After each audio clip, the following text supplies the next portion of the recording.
Perkenalkan, saya Advokat Muhammad Faisal, sarjana hukum magister hukum yang tergabung pada kantor hukum Digdaya Law Office. Dalam hal ini memberikan hak koreksi dan hak jawab terhadap rekan-rekan media semua di sini, yang lebih khususnya ditujukan kepada pimpinan redaksi media cyber, baik media Trans Pantura, media Pikiran Rakyat Tangerang Kota, maupun media rekan sejawat lainnya. Atas pemberitaan yang sudah dipublis pada tanggal 29 Maret 2025 dengan judul Kisah Tragis Seorang Ibu Trauma Pasca Persalinan di Puskesmas Kemiri, dan atas media yang telah dipublis tertanggal 30 Maret 2025 dengan judul Tidak Ada Itikat Baik Puskesmas Kemiri Keluarga AI inisial akan tempuh jalur hukum atas dugaan malpraktik. Berdasarkan kode etik jurnalis Undang-Undang Pers, dengan ini kami bertindak mewakili atas nama Puskesmas Kemiri dan Bidan D atau Bidan Dini menyampaikan hak koreksi dan hak jawab kami atas pemberitaan sebagaimana dimaksud. 1. Bahwa terkait dengan pemberitaan tidak berimbang. Pemberitaan tersebut disusun tanpa konfirmasi terlebih dahulu kepada pihak yang diberitakan. Dalam hal ini Bidan D maupun pihak Rumah Sakit Kemiri. Hal ini bertentangan dengan prinsip jurnalistik. Wartawan melakukan konfirmasi terlebih dahulu kepada semua pihak untuk menjaga keberimbangan berita sebagaimana diatur dalam kode etik jurnalistik pasal 3. Wartawan Indonesia selalu menguji informasi pemberitaan secara berimbang, tidak mencampurkan fakta dan opini yang menghakimi, serta menerapkan asas praduga tidak bersalah. 2. Bahwa terkait dengan penilaian sepihak dan tendensius, bahwa informasi yang disampaikan dalam pemberitaan terkesan menyudutkan dan tidak mencerminkan fakta yang utuh. Pelayanan yang dilakukan oleh Bidan D beserta rekan telah sesuai dengan prosedur dan standar pelayanan medis yang berlaku. Apabila terdapat persepsi dari pasien yang merasa tidak puas, hal tersebut seharusnya diklarifikasikan terlebih dahulu melalui mekanisme pengaduan resmi yang tersedia di puskesmas, bukan langsung dieksplos di media tanpa prosedur yang objektif. 3. Terkait dengan hak jawab adalah hak konstitusional berdasarkan Undang-Undang Nomor 40 tahun 1999 tentang pers. Pasal 5 ayat 2 dijelaskan pers wajib melayani hak jawab.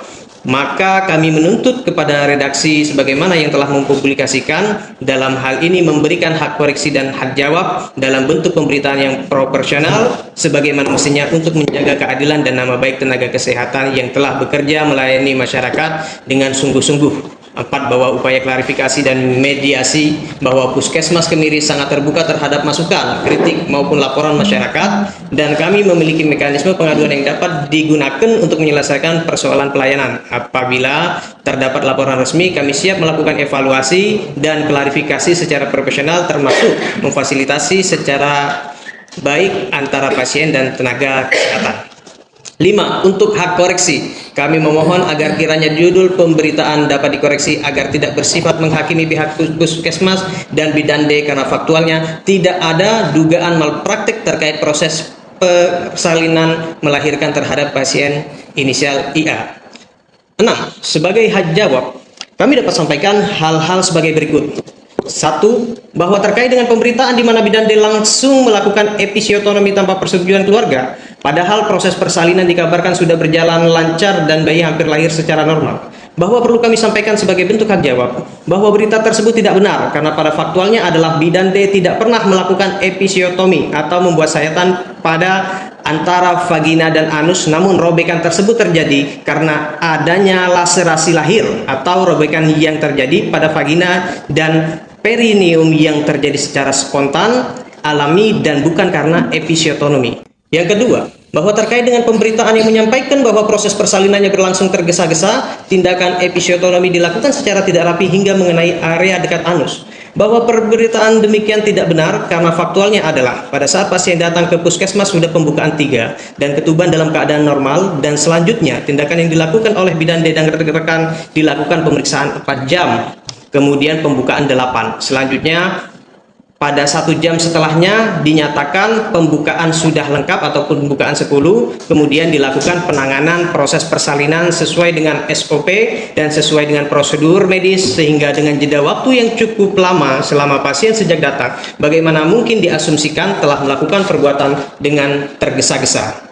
Bahwa perlu kami tegaskan juga bahwa selanjutnya terkait dengan adanya pemberitaan yang menyatakan bahwa telah terjadi episiotomi, perlu kami jelaskan secara faktual keadaan terhadap pasien inisial IA.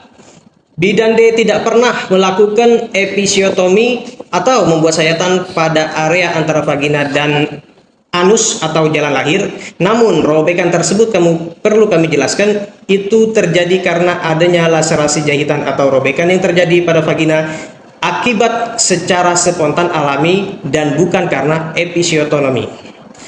3. Bahwa terkait dengan pemberitaan yang menyampaikan bahwa proses penjahitan luka dilakukan tanpa bius menyebabkan rasa sakit yang luar biasa yang bahkan melebihi proses persalinan itu sendiri. Bahwa atas pemberitaan tersebut perlu kami sampaikan dan jelaskan bahwa sebelum pasien tersebut dijahit, maka telah dilakukan bius lido dan proses tindakan penjahitan telah dilakukan dengan pola 2 lapis jahitan, lapisan luar dan lapisan dalam. Jahitan dalam dilakukan dengan benang jenis kromik dengan teknik jerujur, di mana teknik tersebut menggunakan teknik standar APN atau asuhan persalinan normal. Selanjutnya pada jahitan luar atau kulit menggunakan benang jenis kromik menggunakan teknik instruktif atau satu persatu disimpul sesuai juga dengan standar APN atau asuhan persalinan normal. Artinya proses melakukan penjahitan pada jalan lahir dilakukan dengan sesuai SOP dan prosedur medis yang berlaku. Bahwa diperkuat dan ditambahkan berdasarkan keterangan dari Dr. Muhammad Nasruddin, SPOG, selaku dokter yang bertugas di Rumah Sakit Unimedika Sepatan yang menangani pasien IA, menjelaskan pada saat pasien datang tampak luka di jalan lahir, kondisi sudah terjahit dan tidak ada pendarahan, kesan kondisi jalan lahir dalam keadaan baik, sehingga dapat dijelaskan bahwa prosedur proses penjahitan yang dilakukan oleh pihak puskesmas atau bidan D beserta rekan telah baik dan sesuai dengan prosedur yang standar pelayanan medis. Kami memohon kiranya rekan-rekan media pers dapat dilakukan segera mungkin, selambat-lambatnya 1 kali 24 jam sejak hari ini dan atau 2 kali 24 jam terhitung sejak berita dipublikasi dengan mencantumkan link berita yang dikoreksi dan yang telah dijawab. Demikian surat ini kami sampaikan. Atas perhatiannya kami ucapkan terima kasih.